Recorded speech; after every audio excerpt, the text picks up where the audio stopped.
बड़े लाला की लीला, अब छोटे लाला की लीला भी सुनना है। भगवान शंकर के छोटे लाला का क्या नाम था? गणेश जी। गणेश भगवान थे तो छोटे, पर बुद्धि में आगे हो गए। एक तो सेनापति पद पर बैठ करके जगत पूज्य बने, और एक सारी पूजाओं में पहली पूजा उसकी होनी चाहिए, नहीं तो गणेश जी कहेंगे हमारा अपमान किया गया। तो शंकर भगवान ये दोनों पुत्रों की लीला। ये द्वितीय में गणेश जी क्या क्या सुनना है हमको पहले बता दें। गणेश जी की उत्पन्न होने की उत्पत्ति की कथा, इसके बाद फिर बचपन में गणेश जी क्या लीला करते, शंकर भगवान के सर्प आदि को पकड़ करके खींचने लग जाते हैं, उसकी भी बातें हैं। उनके साथ साथ में दोनों बच्चे जब बड़े होते हैं तो उस समय दोनों के माता पिता चर्चा करते हैं कि बेटे बड़े हो गए, इनकी शादी विवाह के लिए कहीं कन्या ढूंढी जाए। दोनों बालक जब सुनते हैं तो उनसे पूछते हैं कि शादी विवाह क्या होता है। तो दोनों के दोनों तैयार हो जाते, पहले हमारा विवाह होना चाहिए। दोनों के शर्त के लिए दोनों में से किसकी शादी पहले करें। नियम तो देखें तो बड़े की पहले शादी, लेकिन छोटे भी रूठ रहे तो उनके लिए दोनों के लिए शर्त रख देते हैं कि वैवाहिक जीवन में प्रवेश करने के पहले थोड़ा बहुत जो है अपने परिश्रम को भी दिखाओ, अपनी बुद्धिमत्ता को भी दिखाओ, क्योंकि गृहस्थ जीवन में जब प्रवेश कर जाओगे तो बुद्धिमत्ता बनाने का अवसर नहीं मिल पाएगा। वहाँ तो सीधे सीधे महाभारत के युद्ध में मैदान में जब उतर चुके हैं वीर योद्धा लोग, तो वहाँ सोचने समझने का अवसर नहीं रहता है। वहाँ तो निरंतर संघर्ष ही संघर्ष होता है। जो कुछ करना है तो महाभारत के मैदान में उतरने के पहले अपनी पूरी तैयारी करके रखो, क्योंकि संघर्ष है। गृहेषु कूट धर्मेषु नाना प्रकार के प्रपंच है, छल छंद को भी आश्रय लेकर के जीतना पड़ता है। अतः दोनों की बुद्धिमत्ता को देख करके माता पिता मानो ये परीक्षा लेना चाहते हैं कि ये संसार में ये सफल होंगे या नहीं।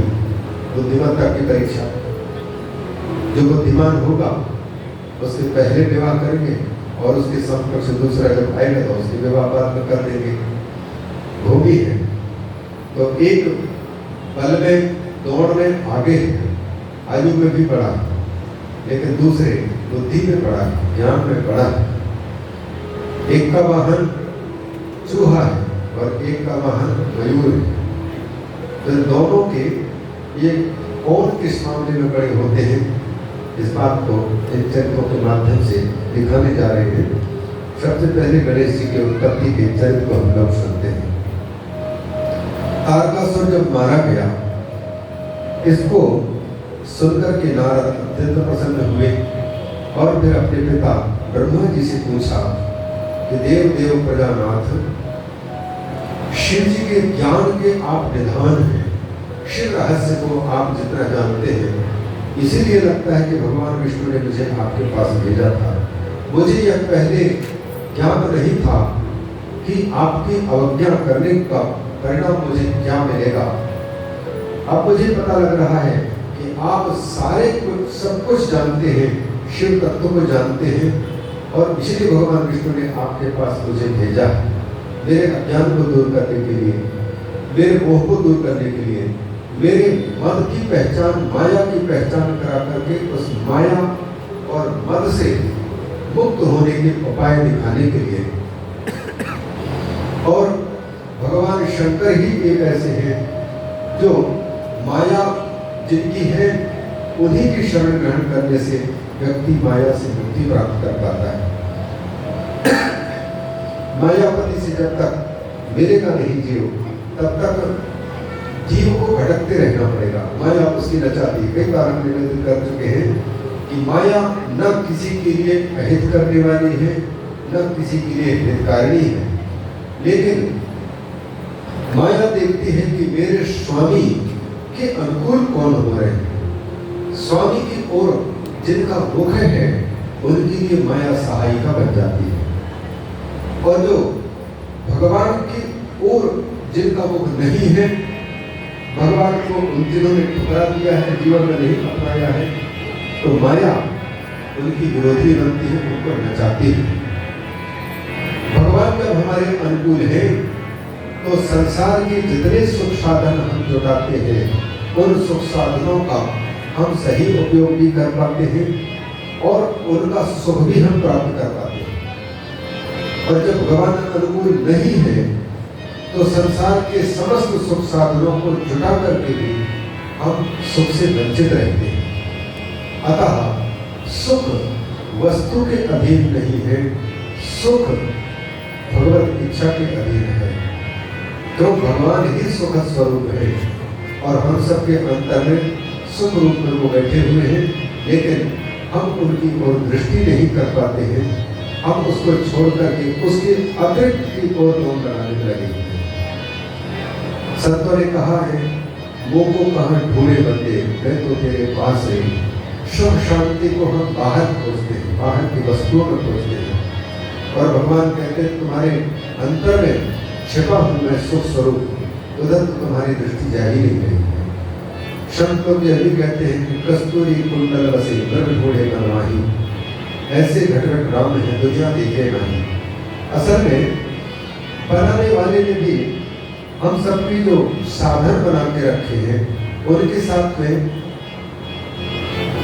कठोपनिषद के मंत्र के अनुसार हमारे साथ में एक बहुत बड़ा अन्याय ये किया है, धोखा किया है, हिंसा किया है।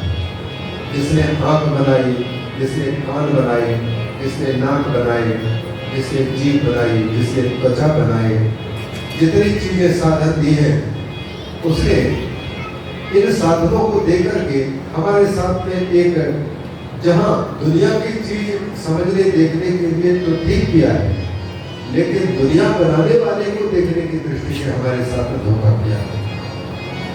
कठोपनिषद का एक मंत्र कहता है, नचिकेता को समझाते हुए आचार्य यम का कहना है, परां चिखानी व्यतिरत स्वयं बहुस तस्मात् परां पश्यति नान्तरात्मन कश्चित् धीरा प्रत्यक आत्मानं ऐक्षत आवृत्य चक्षुः अमृतत्वमिच्छन्। नचिकेता, मरने के बाद क्या होता है, क्या हम रहते हैं कि नहीं रहते हैं? लोग तो अंदाज से कह देते हैं कि रहता है, कुछ लोगों को लेकिन नहीं दिखाई देने के कारण विश्वास भी नहीं होता है कि इस शरीर को छोड़ने के बाद क्या हम सचमुच हैं या नहीं। इस पर संदेह होता है। नचिकेता प्रार्थना करता है यमराज के सामने, जो कि मृत्यु के देवता है। मृत्यु के बाद क्या होता है इसकी जानकारी यमराज को जितनी है, मृत्यु के देवता को जितनी जानकारी और दूसरे को नहीं। यमराज को पहले पहले ज्ञान का अधिकारी है कि नहीं, क्योंकि सभी ज्ञान के अधिकारी नहीं हो जाते।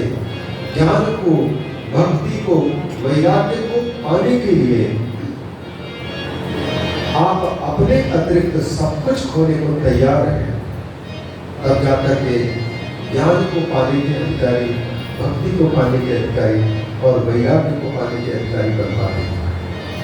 ज्ञान देना है नचिकेता को। नचिकेता चाहता है कि आत्मा का क्या होता है। हमने सुन तो रखा है कि आत्मा नाम की चीज शरीर चले जाने के बाद में रहती है, और कुछ लोग कहते हैं कि नास्ती के लिए नहीं है कहते हैं। तो इनमें से वास्तविकता क्या है? नचिकेता की परीक्षा लेने के लिए यमराज ने कहा कि नचिकेता, तुमने तो वरदान पहले मांगे, हमने मना नहीं की, दे दिए। तीसरा जो यह वरदान है, इस वरदान के बदले दुनिया की सब चीजें मांग लो, मैं सब कुछ दे दूंगा। तुम चाहो कि तुम अमर हो जाओ, तो अमर बनने के लिए भी मैं तुमको प्रयास कर सकता हूँ। तुम चाहो कि दुनिया के सारे सुख तुमको मिल जाए, पृथ्वी के सम्राट बनना चाहते हो वो बना दूंगा, देवराज के पद दे दूंगा। तुम चाहते हो अरबों खरबों वर्षों तक जीना चाहते हो तो लंबी आयु दे दूंगा। लेकिन इस प्रश्न को मत पूछो कि आत्मा मरने के बाद क्या होता है, कहाँ जाता है, क्योंकि इसको कहने वाला बहुत मुश्किल से कह पाता है। पहले तो कहने के पहले कोई बिरला इसको जान पाता है, और जान लेता है उसको कहते नहीं आता है। और जान करके कहने के लिए अगर कोई तैयार भी हो जाए और शब्द के द्वारा समझाने की कोशिश करे, तो समझने वाला, सुनने वाला मुश्किल से सुनने को मिलता है उसको, और सुन लिया तो उसको समझने वाले वो भी बहुत मुश्किल से। तुम अकेले नहीं हो, कई बार देवता आकर के इस प्रश्न को पूछ चुके हैं कि मृत्यु के बाद क्या होता है, शरीर छोड़ने के बाद क्या होता है। उन देवताओं को मैंने कई बार वापस किया है, इसलिए इस प्रश्न को मत पूछो। तो नचिकेता बुद्धिमान था। नचिकेता ने कहा कि इसका मतलब है दुनिया में इस प्रश्न का उत्तर आपके अतिरिक्त और किसी के पास नहीं है, इसलिए मुझे जितने आप प्रलोभन दे रहे हैं इन प्रलोभन में फंसने वाला नहीं। न मुझे स्वर्ग के सुख पाने के लिए देवांगनाओं अप्सराओं की सेवा की आवश्यकता है, न मुझे नंदन कानन आदि सुख धाम चाहिए, न मुझे सिद्धि चाहिए, न मुझे लंबी आयु चाहिए, न मुझे इस पृथ्वी के सम्राट बनने की इच्छा है, न मुझे देवताओं के राजा बनने की, यहाँ तक कि मुझे ब्रह्मा का भी पद नहीं चाहिए। मुझे चाहिए केवल मेरा ज्ञान, मेरी पहचान कि मेरी वास्तविकता क्या है, आत्मा सचमुच उसके अस्तित्व में प्रमाण क्या है, कैसे समझा जाए। देखा ठोक पीट करके ये जितने भी संसार की सारी वस्तुओं को हम देने की बात कह रहे हैं एक प्रलोभनों में नहीं आया। अतः ठोक पीट करके देखा तो पास पाया, तो बाद में फिर आत्मज्ञान दिया, आत्मा का ज्ञान दिया। जैसे हम लोगों को प्रलोभन देते हैं, हम प्रलोभन में फंस करके तब आगे बढ़ पाते हैं और उसी में अटक जाते हैं छोटी छोटी चीजों में। हम अक्सर शिक्षा का उदाहरण देते हैं कि शिक्षा का उद्देश्य हम लोगों को नौकरी की प्राप्ति, आजीविका की प्राप्ति, उधर भरे में सभी सिखावे। जो कुछ प्रवृत्तियां हो रही हैं उन सारी प्रवृत्तियों के मूल में हमारे बस ये कुछ ही क्षेत्र का पेट है जिसके निरंतर हम पूरी जिंदगी खोते आए हैं, खो रहे हैं। बहाना रहता है कि व्यवस्था हो जाए, साधन उपलब्ध हो जाए। जीने के लिए साधन की कोई कमी नहीं होने पर भी साधन के पीछे भागते जाते हैं और साधन हो जाता है। नचिकेता की परीक्षा जब हुई, नचिकेता पास हुआ, तब उनको सुनाते तो उस वक्त यही सुनाते हैं कि तुम्हारे जैसा श्रोता हमको पहली बार मिला, और वक्ता भी याद रखो, मेरे अतिरिक्त तुम पूरे ब्रह्मांड में ढूंढ लो। मृत्यु के बाद में क्या होता है उस रहस्य को हम बता सकते हैं। आत्म तत्व क्या है उसको सुनने की तैयारी चाहिए मुझे। एक पत्नी एक पति के साथ में अगर जीवन यापन करती है तो पत्नी की पूरी तरह यह चाह रहती है कि मेरे पति का पूरा प्यार मेरे लिए ही हो, उसमें कोई दूसरा हकदार न बनने पाए। पति भी यदि चाहते हैं, पत्नी के साथ संबंध रखते हैं, तो पति कभी भी ये नहीं चाहते हैं कि मेरी पत्नी का स्नेह, प्रेम, प्यार मुझे छोड़ करके अन्य को समर्पित हो।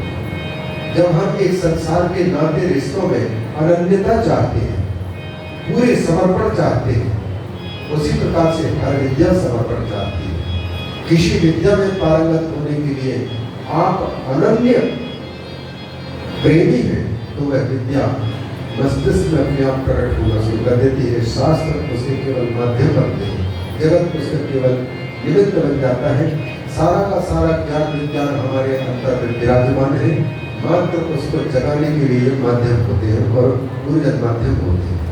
सारे शास्त्र, सारे वेद के केंद्र मनुष्य का जो मस्तिष्क केंद्र है, बुद्धि है, उसमें सारा का सारा समाया हुआ है।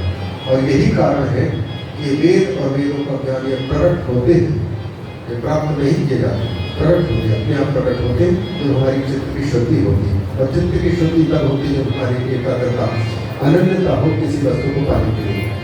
ज्ञान को पाने के लिए आपको ज्ञान के अतिरिक्त सारी चीजों को किनारे करना पड़ेगा, तब जाकर के ज्ञान के अधिकारी बनते हैं। उसी प्रकार से भक्ति भी भगवान की इतनी जल्दी नहीं मिलती है, उसमें भी अनन्य भक्त, अनन्य समर्पण चाहिए। तो नचिकेता परीक्षा में जब पास हो गया, दुनिया के किसी प्रलोभन में नहीं आया, तो आचार्य यम ने आत्म तत्व का उपदेश देना पर किया है। तो लंबा है, लेकिन उसमें एक पद्य जो है, जो हम इस शरीर के बनाने वाले ने इसके साथ में हमारे साथ में क्या थोड़ा सा छल किया है, उसके बारे में कहने जा रहे हैं। नचिकेता को यमराज जी कहते हैं कि इन इंद्रियों को बनाने वाले ने हिंसा की है। जो हिंसा की है, क्योंकि ये जो इंद्रियां हैं, हम लोगों के घर जो बनते हैं, तो घर के दरवाजा बनाते समय हम दो प्रकार के दरवाजा बनाते हैं। एक तो दरवाजा अंदर को खोल सकता है, ऐसे दरवाजा बनाते हैं, और एक दरवाजा बाहर की ओर खुल जाए, ऐसे बनाते हैं। और कभी कभी कोई दरवाजा ऐसे भी होते हैं, ट्रेन में जैसे बैठे एसी डिब्बे में, तो अंदर की धक्का लगाए तो अंदर भी खुल जाए, बाहर की ओर खींचे तो बाहर की ओर खुल जाता है। तो इस प्रकार से मनुष्य की कृति में तो दरवाजा अंदर की ओर खुलने वाले भी बन जाते हैं और बाहर की ओर भी खुलने वाले बन जाते हैं, लेकिन इन दरवाजों को बनाने वाले परमात्मा ने अंदर की ओर खुलने वाला दरवाजा न बनाकर केवल बाहर की ओर खुलने वाला बनाया है। इसलिए इन आंखों से हम यदि कोई दृश्य देखते हैं तो अंदर की सुंदरता को तो देख नहीं पाते हैं, केवल बाहर के चाक चक्र में हम लटके पड़े रह जाते हैं। कान से हम शब्द सुनते हैं तो अंदर की निरंतर बजने वाली भगवान कृष्ण की मुरली ओम प्रणव नाद अनाहत नाद, उस नाद को हम एहसास भी नहीं कर पा रहे हैं। जो कुछ सुनते हैं बाहर की आघात जन्य ध्वनि को ही सुन पाते हैं, शब्दों को सुन पा रहे हैं, लेकिन अंदर की आवाज त्वचा के द्वारा बाहर का संस्पर्श हमको पता लग रहा है, ठंडी गर्मी बरसात, लेकिन अंदर के जो सुंदर संस्पर्श वाला है उसकी ओर इन इंद्रियों के पहुंच नहीं है। नाक से खुशबू बदबू का ज्ञान हमको बाहर का होता है। इसे नाक से पूछोगे तुम्हारी खुशबू है कि बदबू, यहीं पर कितनी बदबू भरी पड़ी हुई, इस नासिका को पता ही नहीं लग रहा। रसना इंद्रिय के द्वारा हम जो कुछ स्वाद लेते हैं, खट्टा मीठा कड़वा तीखा, वो सारे के सारे स्वाद बाहर की चीज का ही हमको लेने को मिलता है। इस जीव से पूछे कि जीव तुमने कितने रस चखे हैं, तेरा स्वाद कैसा है, तो रसना इंद्रिय कहेगी मुझे ही पता नहीं। मेरे इंद्रियों को केवल बहिर्मुख बनाया है, बाह्य वस्तु, इसलिए इनको बाह्य करण बोलते हैं, बाह्य इंद्रिय। बाहर की चीजों का ज्ञान इनसे होता है, लेकिन अंतर में जो छिपा रुस्तम है, जिसकी उपस्थिति से सारा ज्ञान हो रहा है, उसका ज्ञान इन इंद्रियों से बिल्कुल नहीं हो पा रहा। क्यों? क्योंकि ये अंतर्मुख नहीं हो रहे। जो साधक, साधु महापुरुष, संत महापुरुष बहुत धैर्य रख करके बाहर के विषयों की ओर जाने वाली इन इंद्रियों के गेट को अंदर की ओर मोड़ने में सफल हो जाते हैं। बाहर के विषय को जिनको नचा नहीं पा रहे हो, वो अंतर्मुख होने की कोशिश करते हैं। जब सफल होते हैं तो उनको उस आत्म तत्व का दर्शन होता है। नचिकेता को कहते हैं परांची खानी, खा माने इंद्रियां, ये परांची है, माने बाहर की ओर भागने वाली है। आंख से बाहर का रूप दिखाई देता है, अंदर का रूप नहीं दिखता। परांची खानी व्यतिरत स्वयं हो, विधाता ने हमारे साथ में एक प्रकार से बहुत धोखा किया है। कदाचित अंदर की ओर देखने की शक्ति दी होती है, तो अंदर की बात जानने के लिए मैं यद्यपि 4 साधन दिया है भगवान ने, मन है, बुद्धि है, चित्त है, अहंकार है, ये सारे के सारे केवल हमारे अंतर में क्या वेदना हो रही है, सुख हो रहा है कि दुख हो रहा है, इस चीज को समझने के लिए साधन दिए। लेकिन हम केवल व्यक्तिगत अपनी जान पा सकते हैं, दूसरे के नहीं जान पाते। अगर दूसरे की जान जाते तब तो कई अव्यवस्थाएं भी होती और कई व्यवस्थाएं भी होती। दूसरे के मन की बात जानना, तो हम क्या विचार रहा है, तो किसी ने अगर गाली देने का मन बनाया है तो अगले व्यक्ति को पहले ही पता लग जाता। या कोई सेवा उपकार करना चाहता है तो पहले से खुश होने लग जाता। लेकिन ऐसा नहीं किया। भगवान बाहर की चीजों को, अंदर की चीजों की जानकारी, काम है कि क्रोध है कि लोभ है, किस व्यक्ति के चित्त में कौन सी इंद्रिय अत्यंत प्रबल होकर के परेशान कर रही है। आंख परेशान कर रही है, देखने की इच्छा प्रबल हो रही है, कि कुछ खाने की इच्छा प्रबल हो रही है, कि पीने की इच्छा प्रबल हो रही है। इस चीज को दूसरा व्यक्ति नहीं देख पाता है। व्यक्ति अपने अंदर की घटना को, अंदर की चीजों से, लेकिन उन अंतर के जो साधन है, मन और बुद्धि, उनके द्वारा भी अंदर में छिपे हुए की पहचान हो पाना मुश्किल होता है।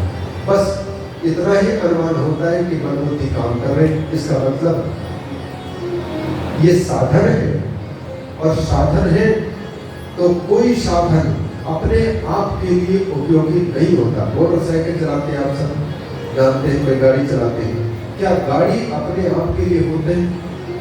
गाड़ी मोटरसाइकिल स्वयं भी कहीं शौक को उसको चलने के लिए निकल पड़ी कहीं। मोटरसाइकिल साधन है और वो साधन हमेशा दूसरे के लिए है, जिस पर सवार होकर के जो जाएगा व्यक्ति। उसी प्रकार से मन बुद्धि चित्त अहंकार ये इंद्रियां ये साधन है, तो इनका उपयोग करने वाला भी कोई ना कोई है, यह एहसास कराते हैं, अंतर की चीज का अनुभव कराते, वो अनुमान कराते हैं। तो ब्रह्मा जी कहते हैं इन इंद्रियों को, ये नचिकेता से यमराज कहते हैं कि बाहर की ओर खिलने वाले बनाया, इसलिए व्यक्ति इन बाह्य इंद्रियों से केवल बाहर के संसार की बातें जानता है और उन्हीं में रचा बचा रहता है, न अंतरात्मन, अंदर में जो बैठे हुए जिस तत्व को जानने का मुख्य लक्ष्य है जीवन का। वेदव्यास जी ने श्रीमद् भागवत में जब वो विषादग्रस्त हो गए थे, नारद जी आकर के समझाते थे आपने जो कोशिश किया है, जो करना चाहिए उसको नहीं किया। उस समय पर नारद जी एक सुंदर वाक्य कहते हैं कि देखो वेदव्यास जी, ये जो जीव है, इस मनुष्य शरीर से घटिया कहे जाने वाले छोटे कीट पतंग आदि बिल्कुल छोटे से छोटे निम्न स्तर के शरीरों में भी गया है, ये मध्यम स्तर में भी आया है और इससे ऊपर देवताओं के शरीर में प्राप्त किया है। ये जीव छोटे बड़े लोगों में घूम रहा है, भटक रहा है, लेकिन इन सब शरीरों में भटक करके भी, जुगनों की भांति भटक करके भी कुछ नहीं पाया। जिसको खोजना चाहिए उसको अभी तक नहीं पाया। वो बात कहते हैं तस्यैव हेतोः प्रयतेत ओविदो। विद्वान यदि कोई चाहता है, कोई चाहती है, अपने आप को कहलाता है कि मैं कोविद हूँ, मैं विद्वान हूँ, समझदार हूँ, मैं बुद्धिमान हूँ, तो जो व्यक्ति अपने आप को बुद्धिमान समझता है, मैं बुद्धिमानों के लिए यही कहना चाहता हूँ कि बुद्धिमानी सबसे बड़ी यही है कि जिसको पाने के लिए हमने कितने शरीर बदले, नीचे ऊपर के छोटे बड़े सब शरीर बदले, लेकिन आज दिन तक जिसको हम पा नहीं सके, मनुष्य शरीर में ही उसको पाया जा सकता है, दूसरे शरीरों में उसको प्राप्ति असंभव है। अतः इस दिव्य शरीर को पा करके केवल अपने आप को जो जिसको नहीं जानने के कारण भटका होता है, उसके लिए प्रयास होना चाहिए। तस्यैव हेतोः प्रयतेत कोविदो न लभ्यते यद् भ्रमताम् उपरि अधः। ऊपर नीचे जाने पर भी नहीं मिले, अर्थात अपने आप की खोज। दुनिया की सारी चीजों को हम जान गए, पा भी लिए, लेकिन अपने आप को अभी तक नहीं जान पाए, अपने आप को अभी तक नहीं पा पाए, खुद को नहीं पहचान पाए। खुद आपको पहचानने की दावा करता है, या तो खुद को जान लो या तो फिर खुदा को पालो। दोनों में एक, किसी एक के होने पर दोनों काम सिद्ध हो जाएंगे। खुद को जिसने पहचाना तो ईश्वर अंश जीव अविनाशी चेतन अमल सहज सुखरासी, तो ईश्वर भी खुदा भी वैसे है, आत्मा जैसे वैसे ही है। ये दोनों के दोनों से ऊपर कोई अंतर नहीं है, लेकिन इसको अपने आप की पढ़ाई करने वाले के लिए यमराज कहते हैं कश्चित् धीरः। कोई बिरला, लाखों करोड़ों मनुष्यों में से कोई बिरला धीरज रखने वाला होता है, जिसके धैर्य को बाहर के सुख प्रदान करने वाले साधन हिला नहीं पाते, वो धीर होता है। विकार हेतु सद विक्रियन्ते येषां न चेतांसीता एव धीरा। महाकवि कालिदास ने भी इस बात को दोहराया। वो कहते हैं धीर उसको कहा जाए, बोले विकार के हेतु माने हमारी बुद्धि को बिगाड़ते माने कभी हंसी करा दे, कभी क्रोध करा दे, कभी निराश कर दे। ऐसी चीजों को पाकर के हम, कोई भी चीज है, आपको जो भी वस्तु मिलती है, चाहे पैसा हो, फल हो, दूध हो, बैठक हो, सम्मान हो, मिलते हैं अनुकूल वस्तुएं, तब आप खुश होते हैं। ये आपकी विकृति है, बिगड़ना है। और जब आपको प्रतिकूल परिस्थितियां मिलती हैं, जो नहीं चाहते, अपमान को नहीं चाहता, किसी ने अपमान किया भी नहीं, लेकिन अपमान की चाह ने हमको खुद को अपमानित समझा दिया, तो हम लोग अंदर से विकृत बोलते हैं। गाली में भी शब्द है, स्तुति में भी शब्द है, शब्द ही दोनों है, लेकिन एक शब्द को हमने अपने लिए अपकारक मान लिया और एक शब्द को हमने अपने लिए हितकारक समझ लिया। यह हमारी मान्यता। गाली सुन करके हम गुस्से में आ गए और हमारी प्रशंसा सुनी तो हम गदगद हो उठे। ये चित्त की विकृतियां हैं, और ये चित्त की विकृतियां विकृत करने वाली चीजें जब मिलती हैं, अनुकूल चीजें, अनुकूल पत्नी, अनुकूल पुत्र, अनुकूल भोजन, अनुकूल निवास, अनुकूल बातें, तब हम लोग जो प्रसन्न होते हैं, प्रसन्नता भी एक विकार है।